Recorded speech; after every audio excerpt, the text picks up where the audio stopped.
Yet in this horrible place gathers a fellowship of 3 adventurers.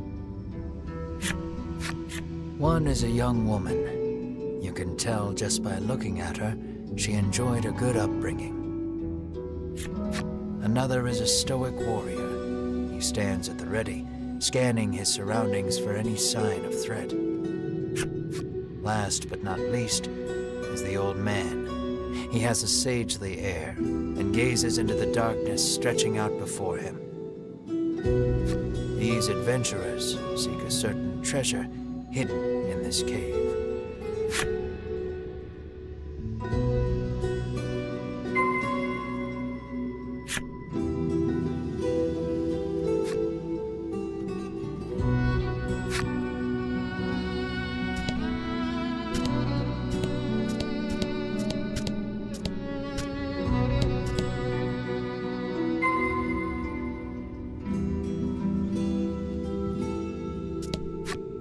An iron door towers before you.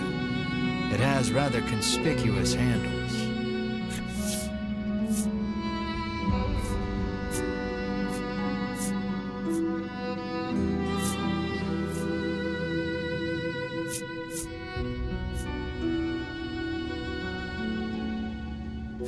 The stoic man takes hold of the handles and pulls as hard as he can, but the door doesn't so much as budge. The stoic man winds his leg back and lets fly a powerful kick into the door. As his foot connects, the door trundles to the side.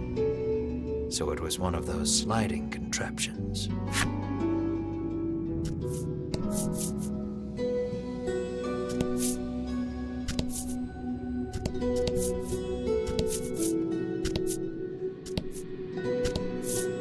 Something leaps out at the fellowship from the darkness.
Good work.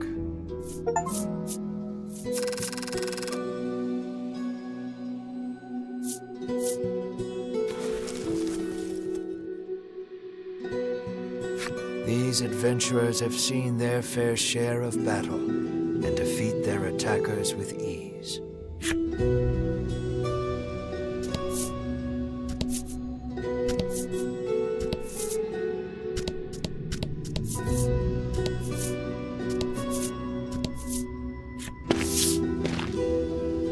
As the trio approaches the treasure chest, an awful rumbling resounds deep in the cave.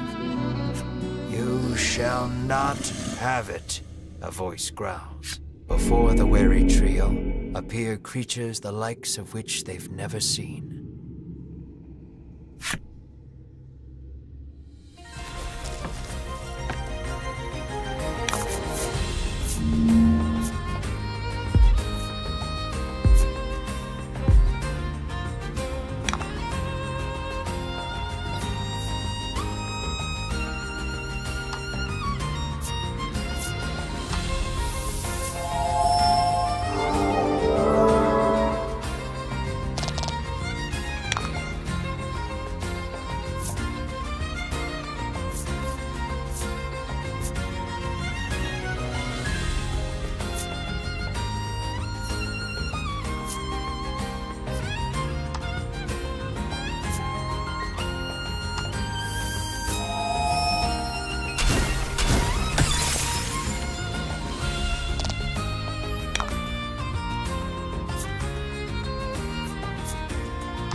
The young woman edges around the monster's bulk to stand before the treasure chest. There is treasure inside, no doubt about it, but it's locked tight.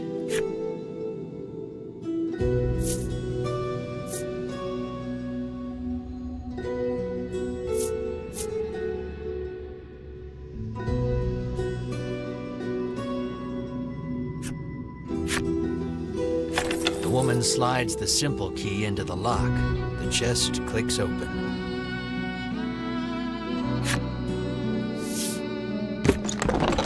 Inside is what appears for all the world to be an ordinary medicine bottle.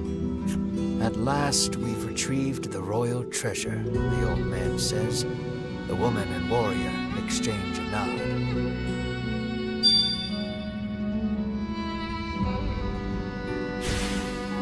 Their quest complete, the triumphant trio put the cave behind them.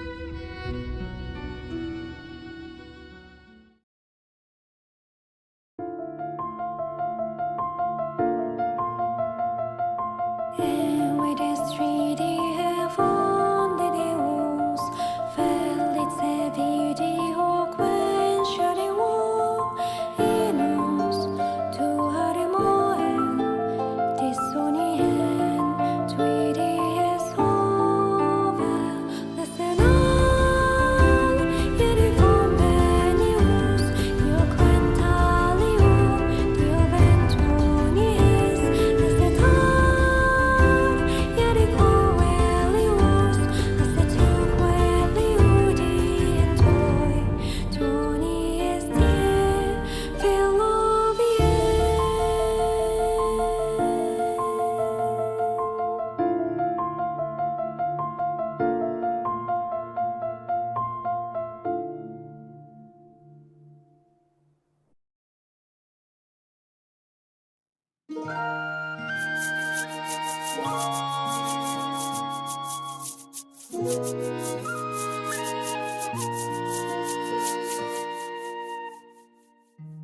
This is Castle Advent. Queen Nilla reigns over the kingdom from within its walls.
In the crowded audience chamber jostle all manner of knights, adventurers, and bounty hunters.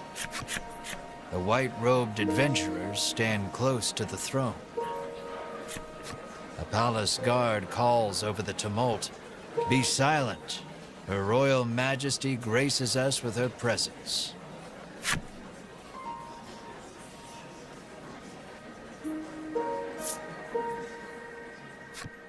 The cacophony ceases the moment Queen Nilla enters the chamber. Seated upon the throne, the queen faces the crowd. Her lips part. "Thank you all for heeding my call to slay the dragon. Whatever it takes to defeat this reawakened evil, I ask that you do it. Whomsoever conquers this beast will be honored for ages to come and handsomely rewarded." At that, the gathered crowd cheers loud enough to shake the castle's very foundations. hands. Leave the dragon to us, Your Majesty, say the white-robed adventurers, as if the beast's demise at their hands is assured. Indeed, you did well to reclaim the royal treasure, the Queen replies. I thank you, for my stomach becomes most upset without it. So the treasure is a staple of the royal medicine cabinet. It puts my mind at ease to know the Ivory Order offers its aid in slaying the dragon. The trio are disciples of the Ivory Order, a charitable organization beloved the realm over. Indeed, anyone would think this illustrious trio the heroes of our tale. But they'd be wrong.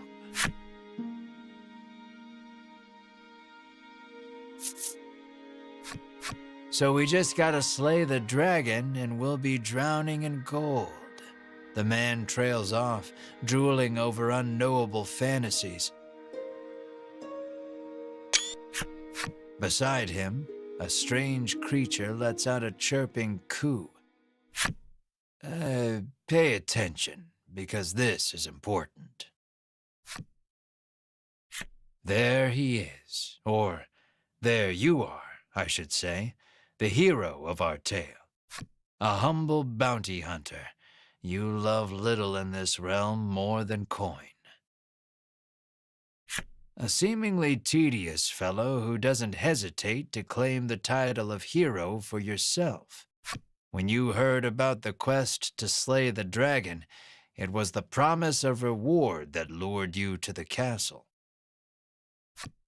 Now then, if you wish to officially register for the hunt, see me so I can get your signature. You wonder why you need to sign anything, but head for the guard anyway.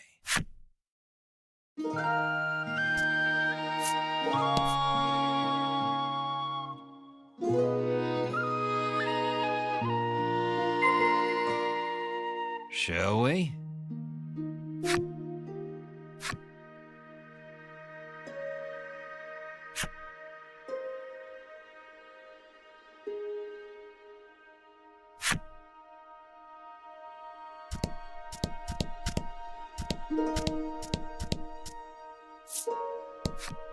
That reward for slaying the dragon is as good as mine, barks the man.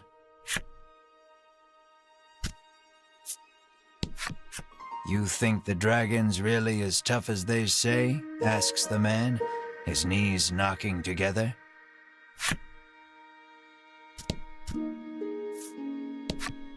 The man takes one look at your companion and shrieks, "Monster!"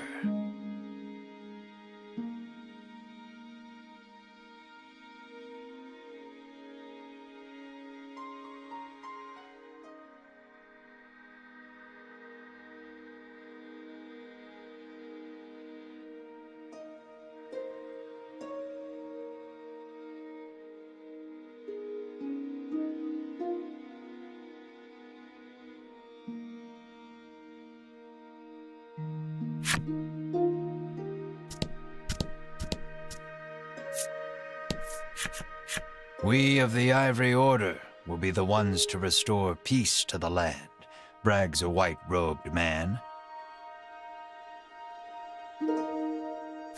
My colleague made me come along, but he didn't mention we were going on a quest to slay the dragon, she says, trembling.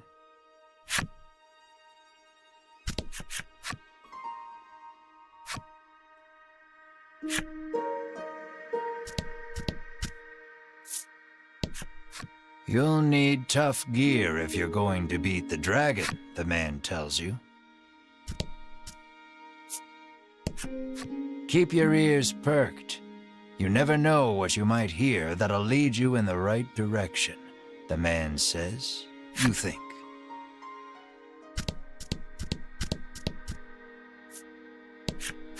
If the heroes of the Ivory Order are hunting the dragon, he's as good as dead, says the man, relief spreading across his face. The Ivory Order trio stands before you. They seem not the most approachable of parties, but...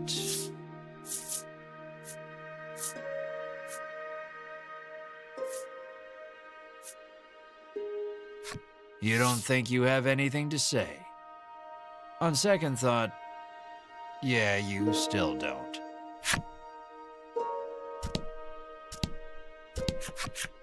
Sign here, says the guard, handing you a pen and paper.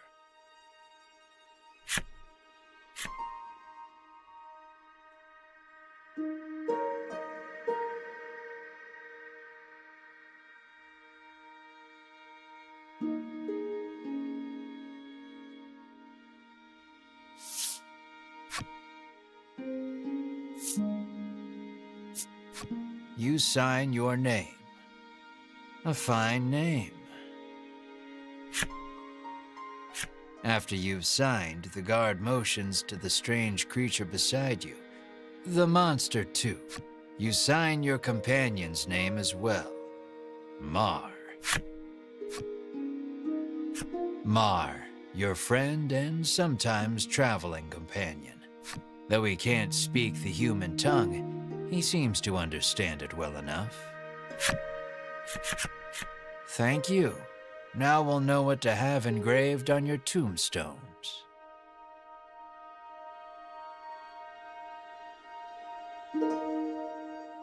Can't ask the dead what name to mark their grave with, after all, the guard chortles.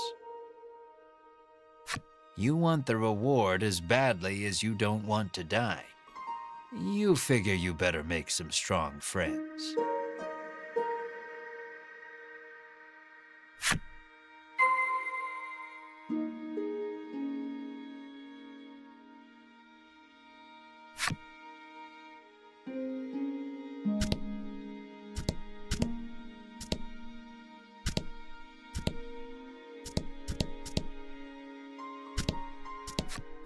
You ask him to team up, but he refuses angrily.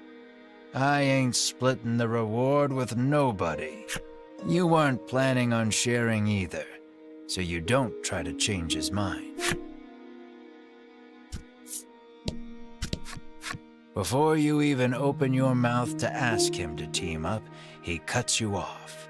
Thanks, but no thanks.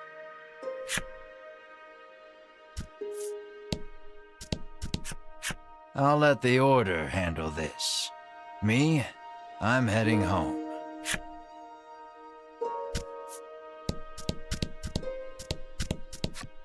Never know what you might hear that'll lead you in the right direction. The man wanders off somewhere, muttering to himself. You'll need tough gear, the man says, wandering off.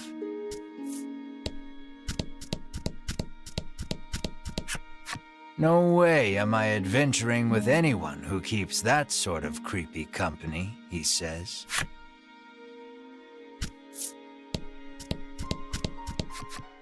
Let us depart. We have a realm to save. You catch a glimpse of the terrified look on her face, and then the two disappear out of the audience chamber. I am one of the guards charged with the castle's protection. I'll leave the dragon slaying to you, adventurer. I am one of the guards charged with the castle's protection. I take not a single step from my post. Offer to join forces with the Ivory Order trio? We select few are sufficient to defeat the dragon. We require no additional aid. And we certainly don't require the aid of a no-name wastrel. With that, the trio takes their leave of the castle.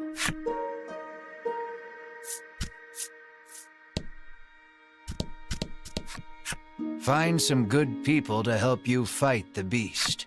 You're less likely to die that way, says the guard.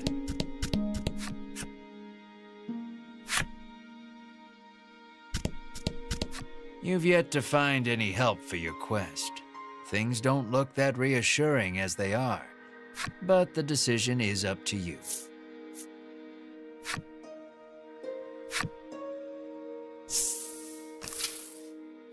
In the end, you set out, just the two of you, to hunt the dragon.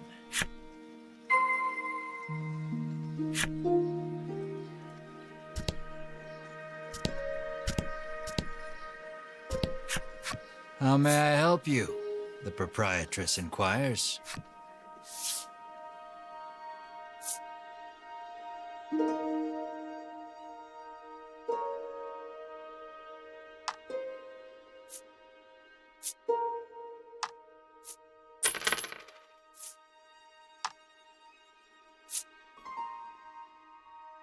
Will that be all? The proprietress asks.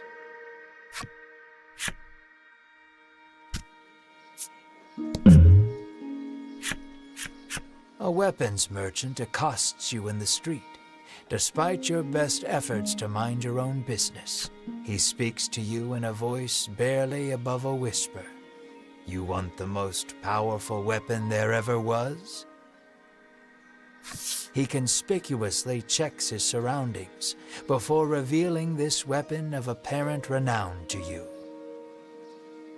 To hear him tell it, this is a legendary weapon, and one of its kind at that. It can be yours for 20,000 gold pieces, he says. You can smell the scam a mile away, and yet the aura of this weapon does have something of the legendary about it.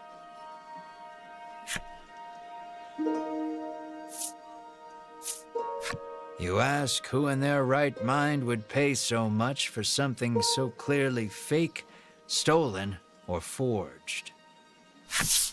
Well, you know where to find me, if you change your mind, he says, tucking the weapon away.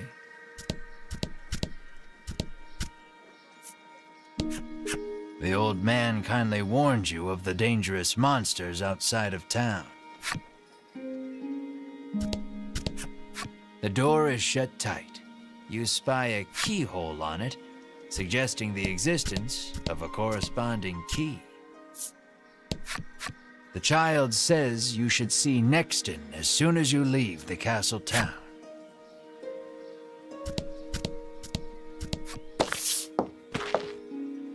Before you stands a sign calling for people to join the hunt for the dragon. Earlier, you saw the bit about the handsome reward for whoever slays the dragon, and hightailed it to the castle. A woman stares at the sign, transfixed. Her face curls into a scowl as she notices you. "Monster!" the woman cries, and flings magic at Mar. Startled by the spell, Mar grows dizzy.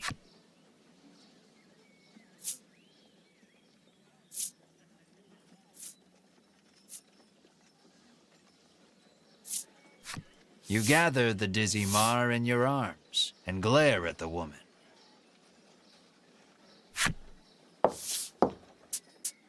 "This ain't a monster," you growl, as the woman snarls over you, "I hate monsters."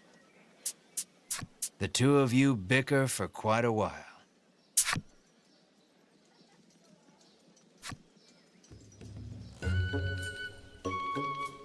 In the end, the woman admits she may have jumped to conclusions, but stubbornly refuses to apologize. Inwardly, you call her unsavory names as your attention shifts to a different topic of conversation.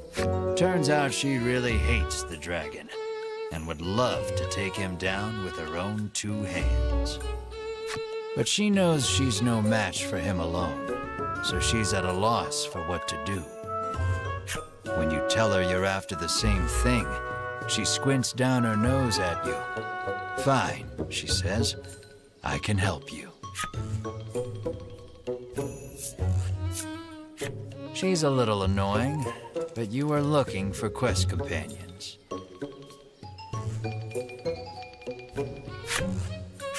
"I only want to see the dragon dead. I don't care about anything." You overhear her remarks and grin without thinking. Then you don't care about getting a share of the reward. That suits you perfectly. You happily join forces with the black-clad woman. She introduces herself as Melanie. She tells you she is a witch, but says nothing of why she hates monsters or what grudge she bears against the dragon.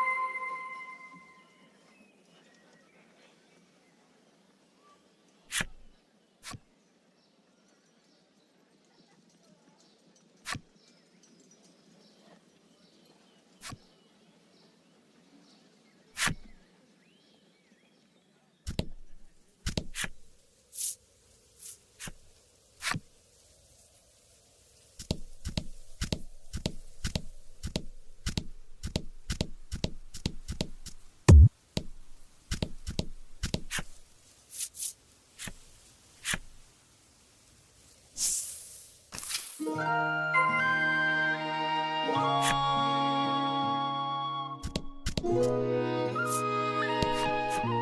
to Nexton, hails a man.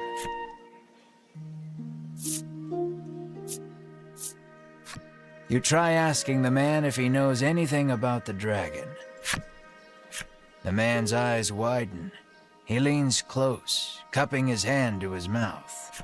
Welcome to Nexton, he whispers in your ear.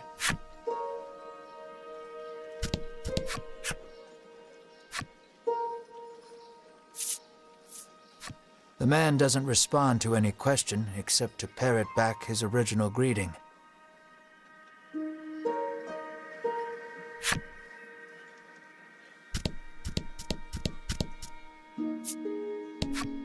The woman tells you she's so terrified of what might happen if the dragon attacks the town. She hasn't been able to eat.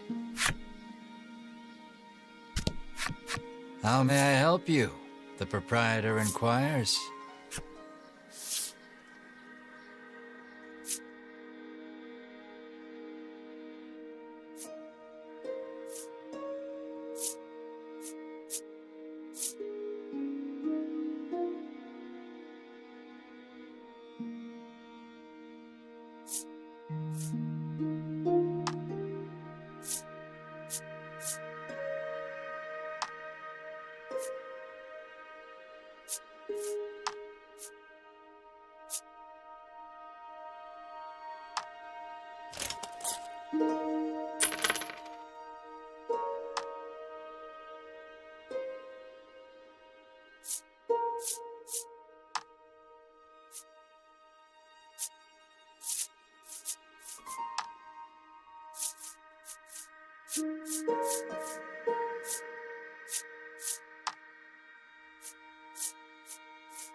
Will that be all?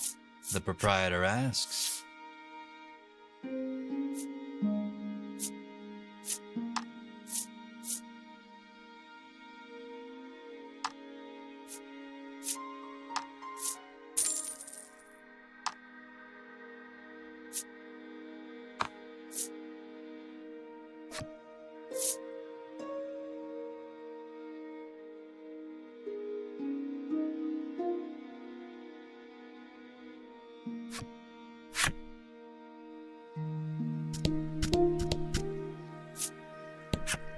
The man helpfully advises you take the opportunity to purchase equipment and curatives while you are in town.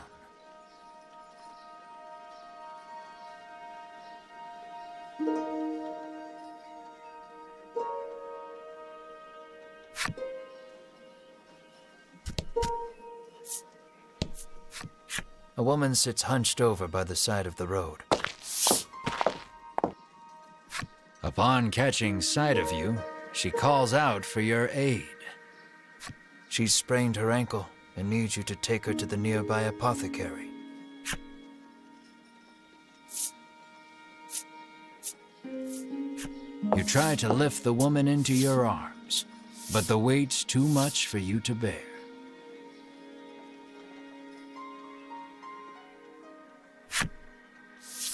You lay the woman back down where you found her and mutter a quiet farewell before turning to leave.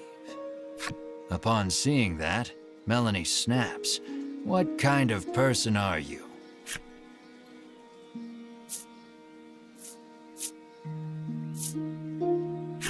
Ain't like it's my fault she's hurt, you whine like a child.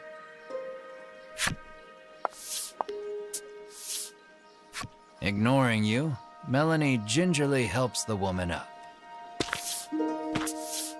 Mar bends so the woman can get on his back, and the two of them head off in search of the apothecary.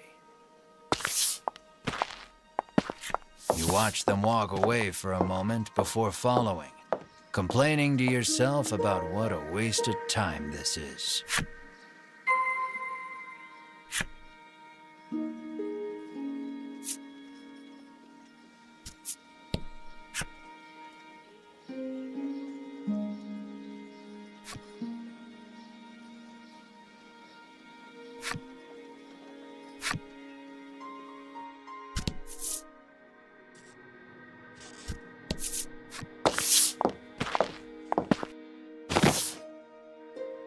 You arrive at the apothecary.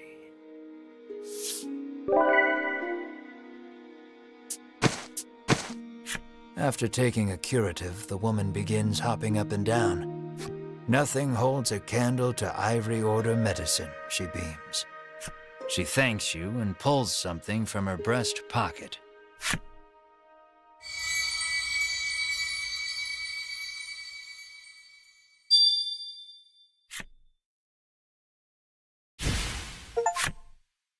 You've helped someone, albeit not quite out of the goodness of your own heart.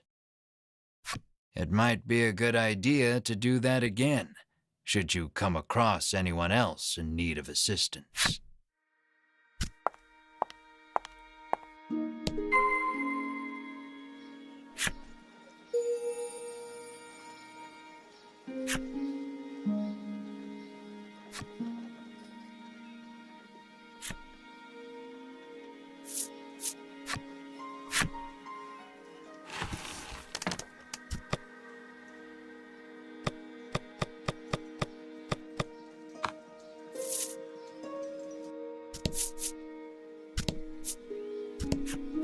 The girl says if you follow this road northwest for a bit, you'll come to Thriston.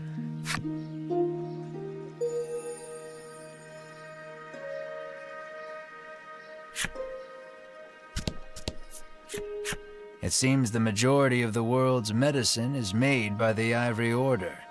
Many people. That's probably part of the reason the Order has so many ardent supporters. You peek inside the carriage shop only to hear the owner call out that they're closed. Guess you won't be making use of them after all.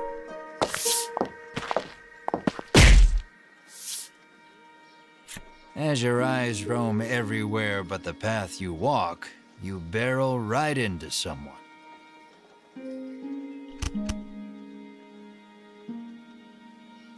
When you turn to see who it is, you see the Ivory Order trio from the castle.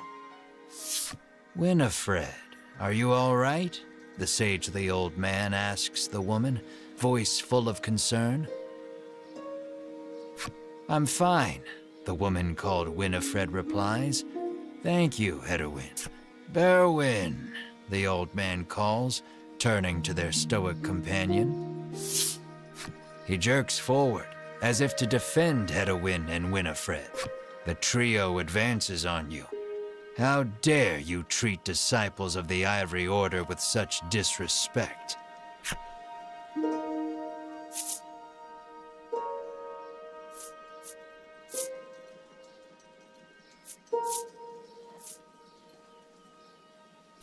They're the ones who ran into you, so if anything, they should be apologizing. We were standing still, says Hedwyn, his calm tone belying the anger on his face. Muttering a half-hearted apology, you try to keep walking. But that's when you notice something in your hand. Looks like you accidentally grabbed Winifred's coin purse when you ran into her. Thief, bellows Berwin, drawing his weapon. Guess you've got to fight your way past.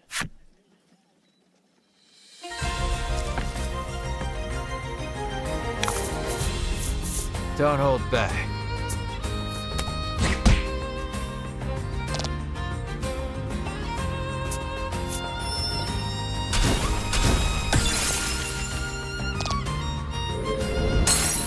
Don't worry, the coffin cart is down, but they're still alive.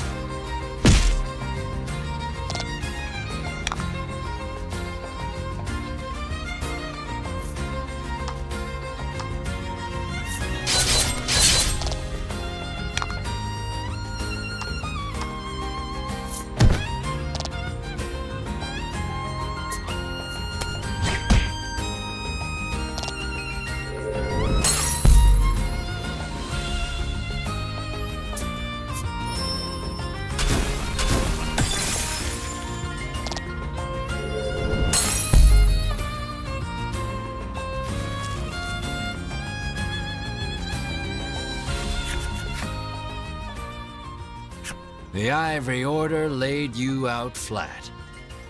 The Ivory Order trio looks at you like they can't believe such a weakling would even try to hunt down the dragon. Taking pity on your ineptitude, the Ivory Order trio uses their magic to heal your wounds. We mustn't tarry any longer. To the monster researcher of Thriston with us, Hedwyn urges his companions and the trio depart.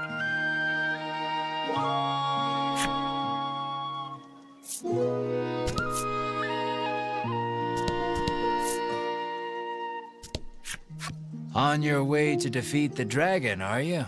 The innkeeper inquires as you set foot inside. The innkeeper gives you a room free of charge in a show of support for any and all who wish to defeat the dragon.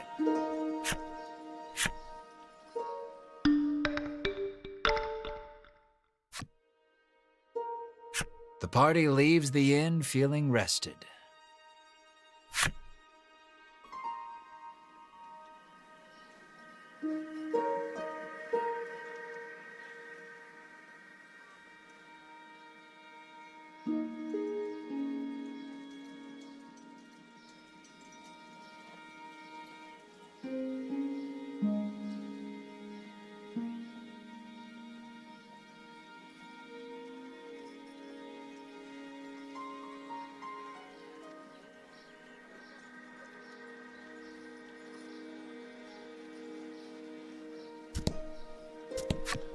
Apparently, a monster researcher lives in Thriston and might know something about the dragon.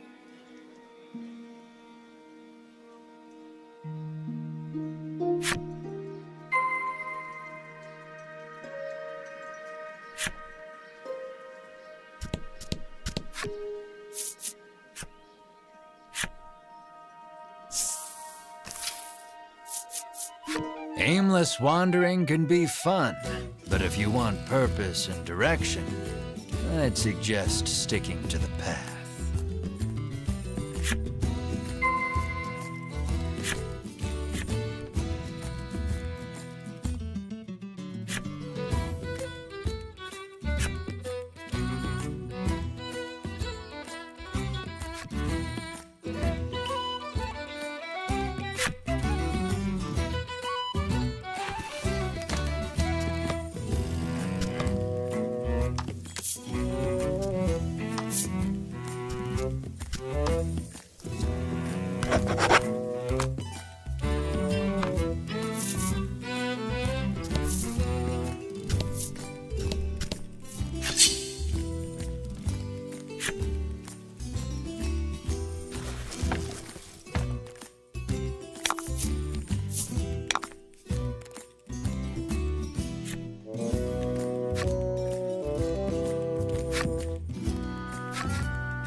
Good work.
That was lucky.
You journey onward, only to see a suspicious-looking elder appear before you.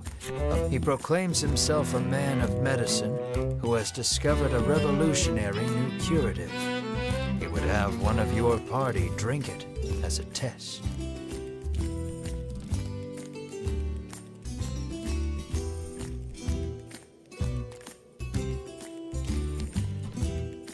There's no harm in trying it, he boldly claims. Well, you take the stranger at his word and drink one of the... Everything in view is suffused with a soft light, and it is magnificent. The reverie slowly fades. How long were you smitten? You can't say for sure. But everyone has, after a long silence, the doctor of sorts speaks. I must be that as it may, he seems pleased to have seen any effect at all. He hands you a gift for the trouble and walks off in high spirits.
About the enemy.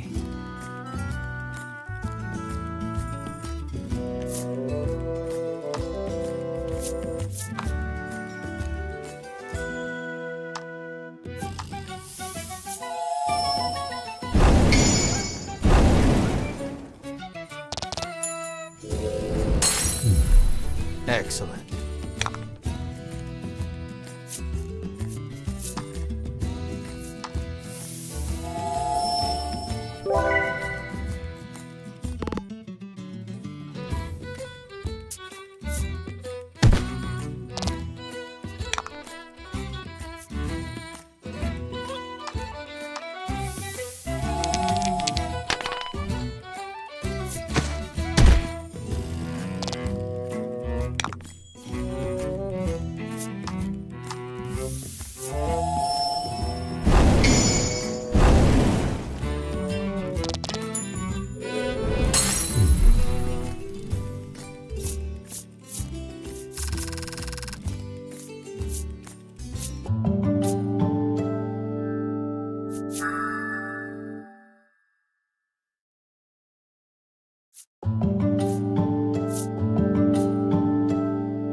Congrats.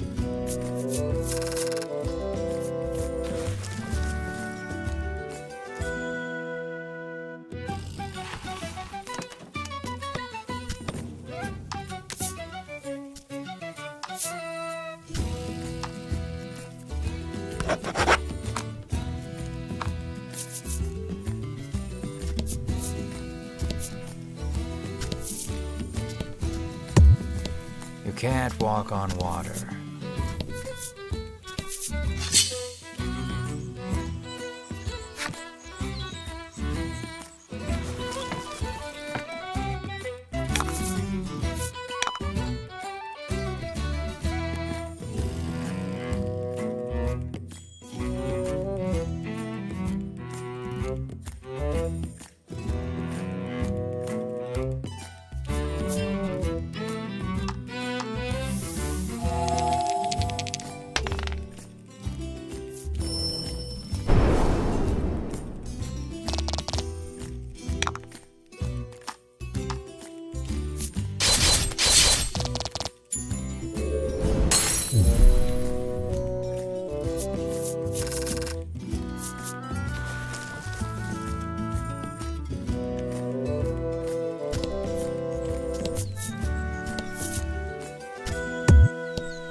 Trees bearing very solid-looking nuts whip to and fro in the force of the gale.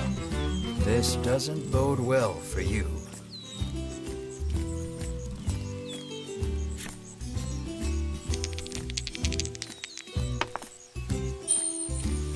A bunch of nuts fly off from the trees, but you and your friends hightailed it out of there before any of them could hit you.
Pitch black inside the cave.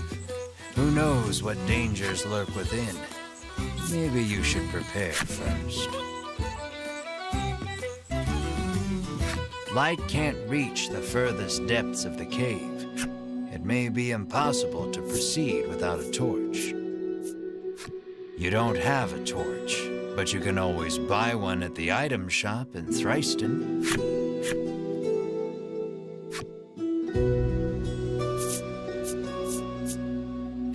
You make your exit.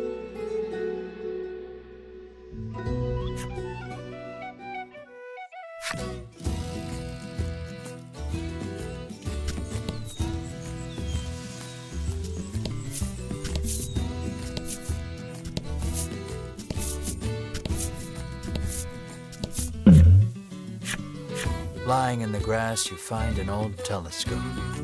You figure a look at the path ahead can't hurt, and pick it up. Peering through the lens, you see something in the distance, but you can't tell exactly what. All you know is there's something up ahead. You should be able to tell for certain what it is if you get closer. You leave the janky telescope where you found it and make your way cautiously toward what you saw. Looks like some monsters prowling about. You channel the inner champion of justice you never knew you had and decide to throw down with the monsters.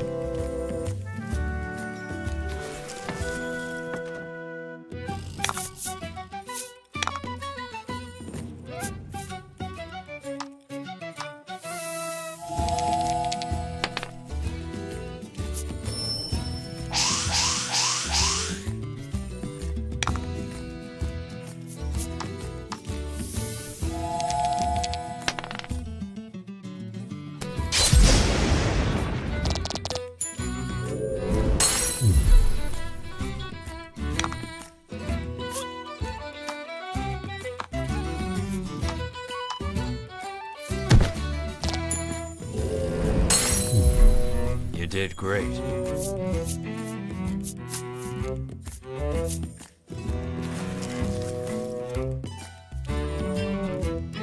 You sheathe your sword with a braggartly flirt, but no one's looking at you except for Melanie. The exasperated sigh she heaves rings loud as a shout in your ears.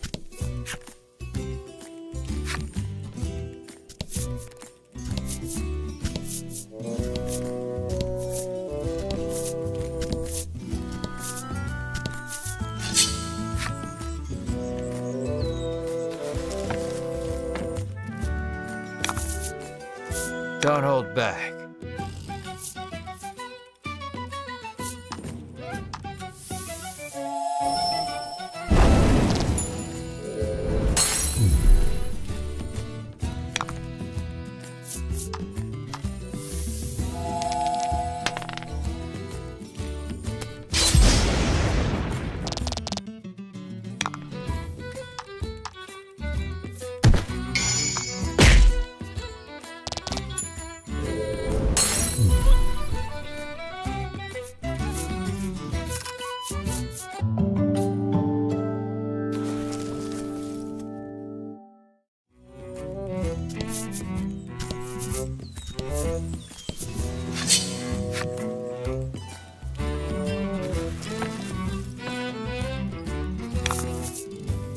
And fight.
You pick up a scrap of paper dropped by some manner of monster.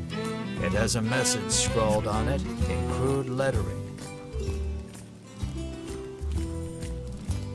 Clearly, whoever dropped this message did not want to forget where the you stashed the scrap of paper in your pack and resolved to keep an eye out for the treasure on your travels.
Congrats.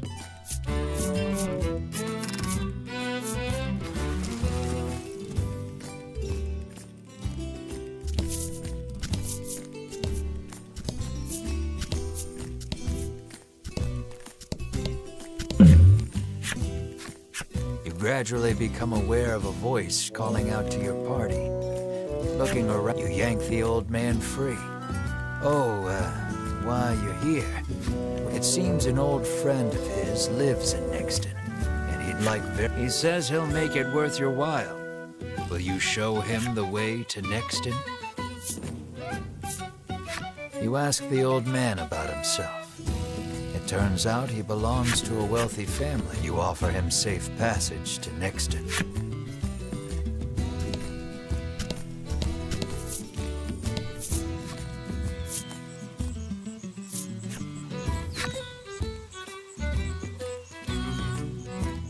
A thick fog impedes your vision. You surmise this is in no small part why they call it the Bewildering Wood.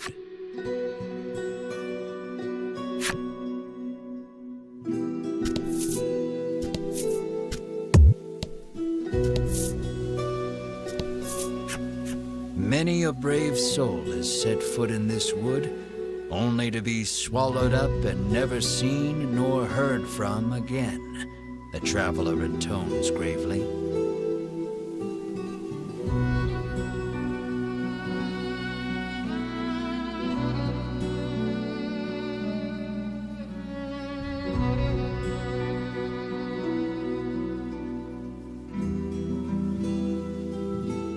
They also tell of a certain tool one needs to get through this place.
And fight.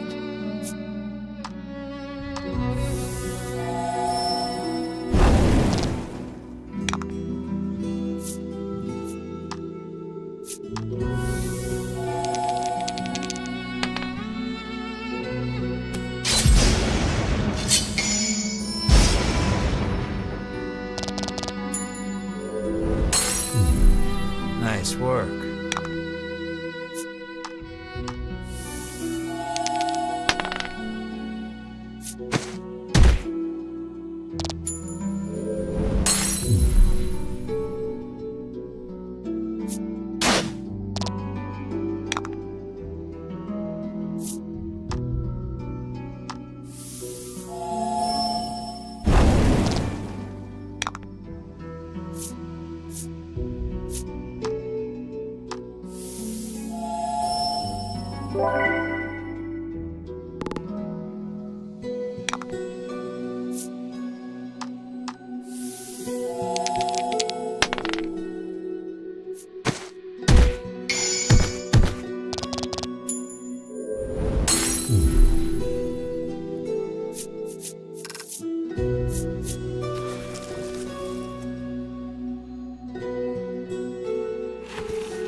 You hear a beautiful melody flowing from the forest depths. It sounds like singing, or perhaps birdsong. As you listen closely, you are struck by a sudden dizzy spell. You sense a presence growing close. The grass rustles, then a monster slowly shows itself from between them. Realizing you've been caught in the harpy's trap, you ready your weapons.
For some time after that, you find yourself trembling at the mere sound of a bird's tweet.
You have found the Eastern Stela.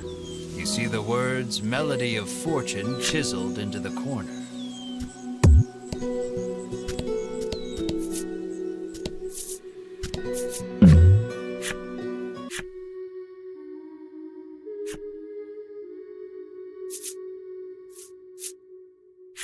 As if drawn in by the voice, you head deeper into the forest, where you Why won't the right words come to me? She laments. Hearing her sigh, you offer to help her with her song.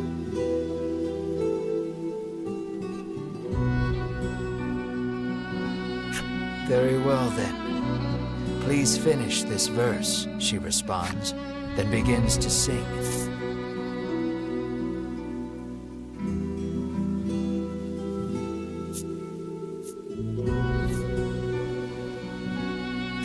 You shout the words in a loud voice. The woman's mouth hangs over. The words are so plain, perhaps overly so, which is precisely why they pierce the heart, she says. She entreats you to let her use your lyrics. Imagining the royalties, you happily agree.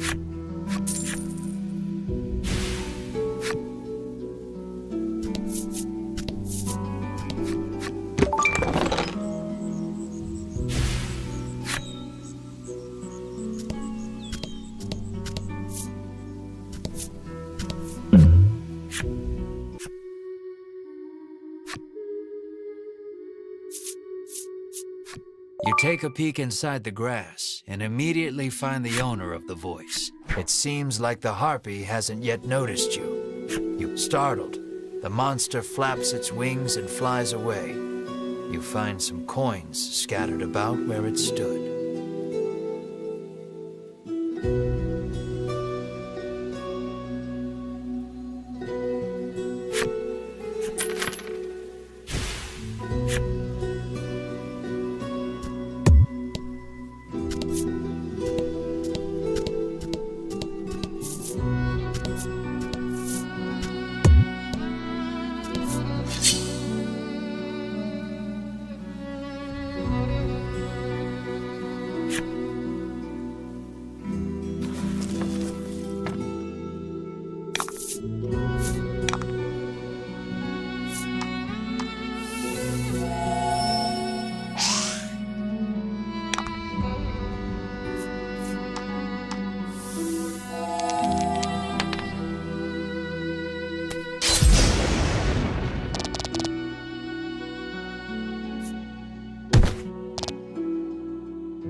Nice work.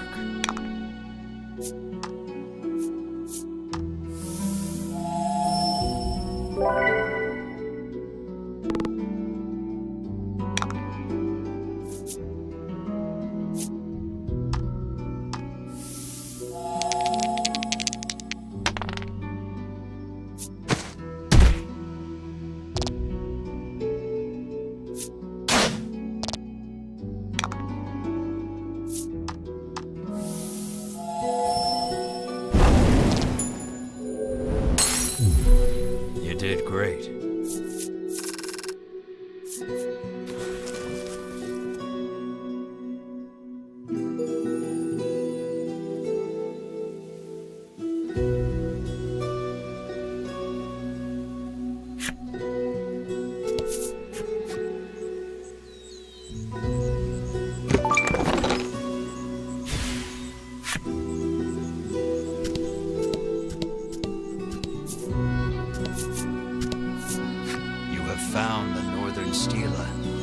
doesn't look particularly special, he resolved to touch it anyhow.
A message is written on the sign. Seek out the 4 stela hidden deep in these woods.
I need to hit the stela every single time I want to go home. Ah, what a pain, the frowning woman sighs.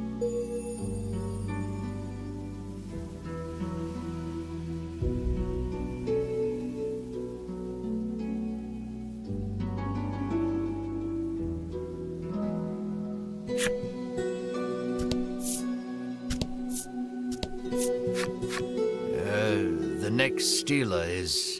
You hear someone murmuring? It sounds like a man, but you can't really be sure in these woods.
You did great.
have found the southern stela. You smack it and hear a sound off to the west. You'd best head that way next.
Congrats.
That was lucky.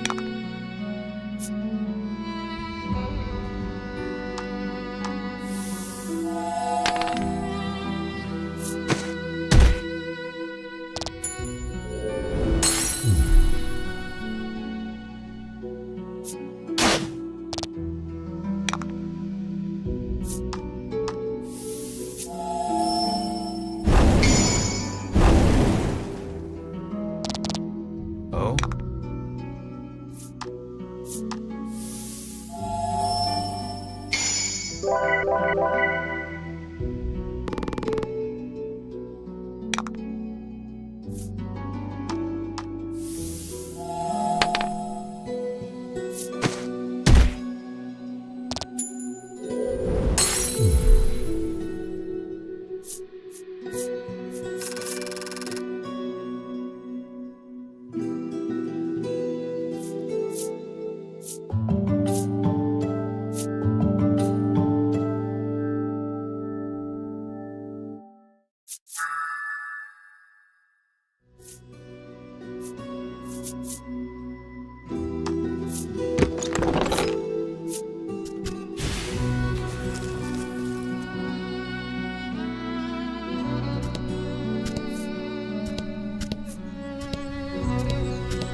You have found the Western Stela, which you swear up and down was not here. You have found all 4 of the Stela in the Bewildering Wood. On a perhaps related note, you hear a sound emanating from the east.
Congrats.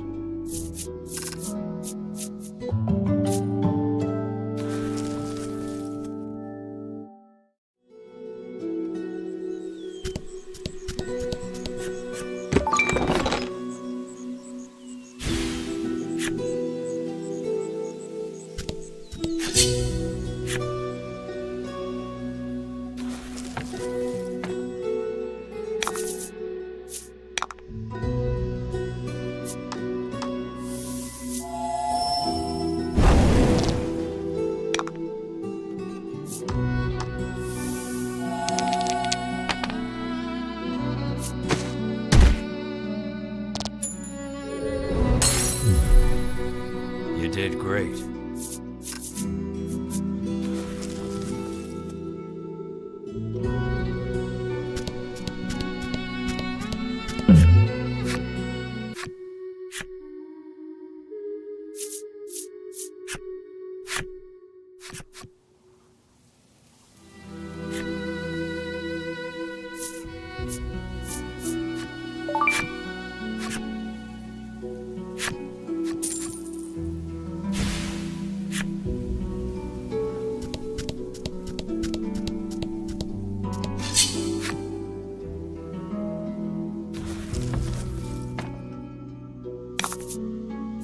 Let's do this.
to examine the stela.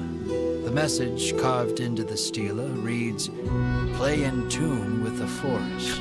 How can one play in tune with the forest without an instrument?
Nice work.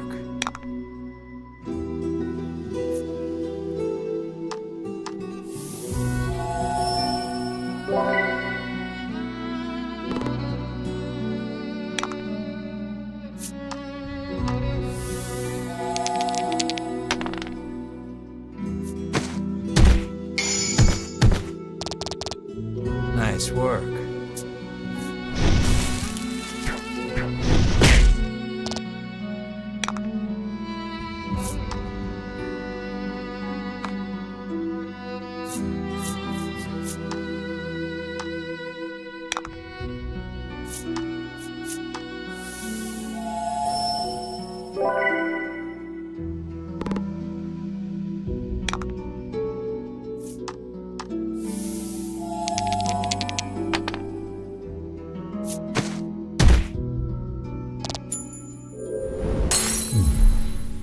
Good work.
come across two men sitting on a rock.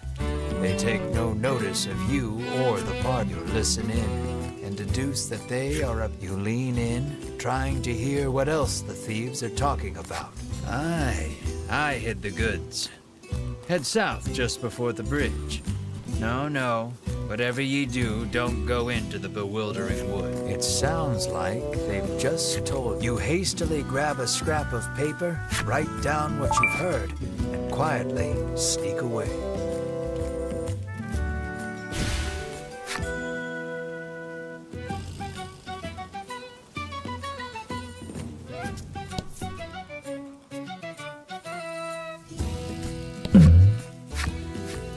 You are beset by bandits, and you cannot help but feel they are not after you, but rather the wealthy old man in your care. Protect the old man at all costs.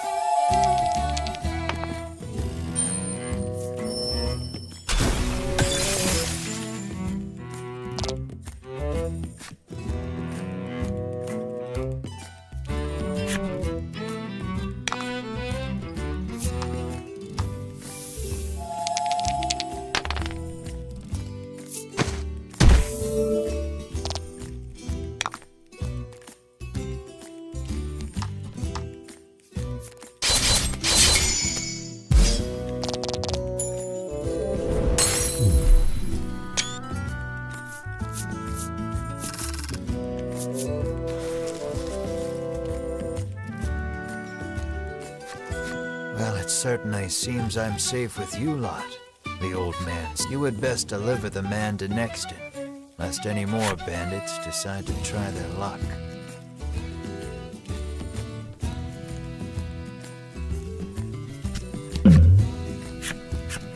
The wealthy old man looks considerably. He reaches into his pack and hands you a pouch full of gold.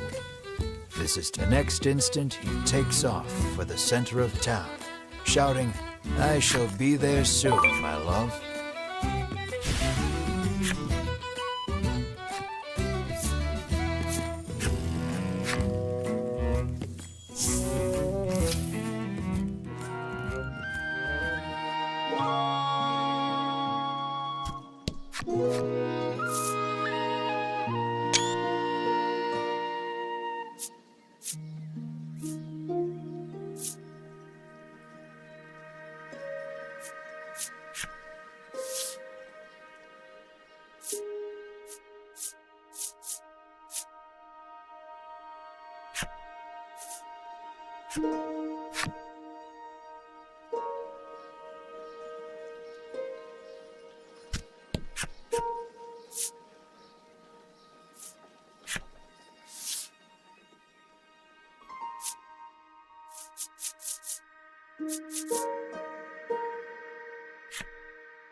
Here to stay the night? The innkeeper asks the moment you set foot in the inn.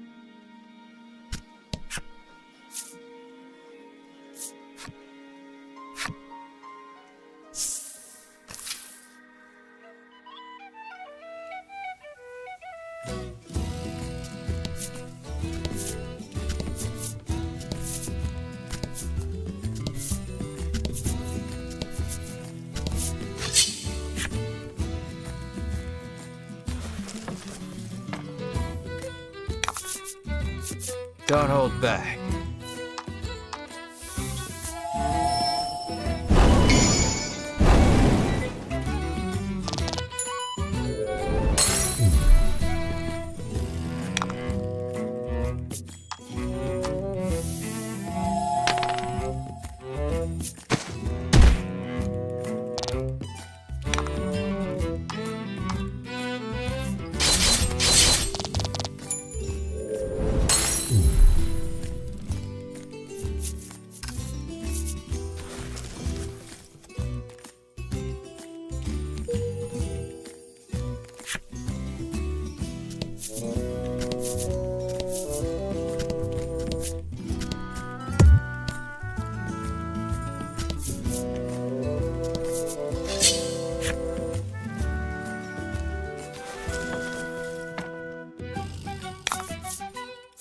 out the enemy.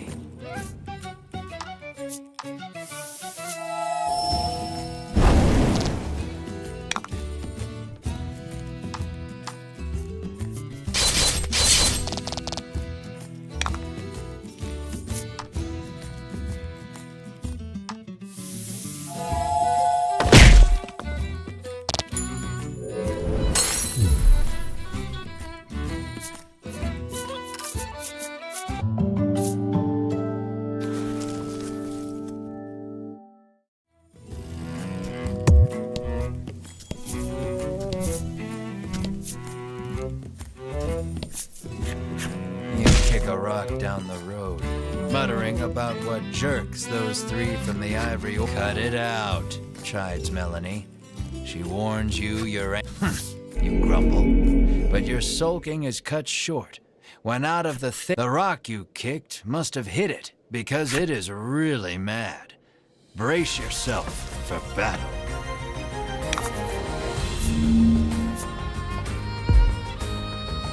Don't hold back.